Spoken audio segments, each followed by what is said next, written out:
જય શ્રી રામ મિત્રો. તો સવારમાં આપણે ઉઠીને જોતા હતા કેરી જોવી પડે, કેમ કે કોઈ તોડી નથી જતું.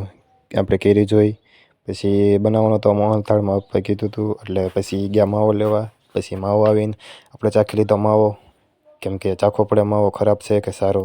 પછી આપણે બેસી ગયા ઘી ઓગાળવા. ઘી ઓગાળીને પછી આપણે ચાળવાનું હતું મોહનથાળનો કાચો માલ. તો આપણે ચાળવા બેસી ગયા મિત્રો. ચાળીને પછી આપણે લેવા જવાનું હતું દૂધ. તો દૂધ લઈ આવ્યા. દૂધ લઈ આવીને પછી ઘી મૂકી દીધું, ઘીમાં નાખ્યું.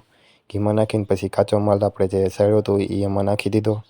પછી આપણે માવો ખમણવાનો હતો, તો આપણે માવો જોખીને ખમણી નાખી.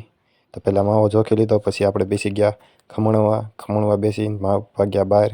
પછી આપણે બેસી ગયા મોહનથાળના કાચા માલ ઉપર.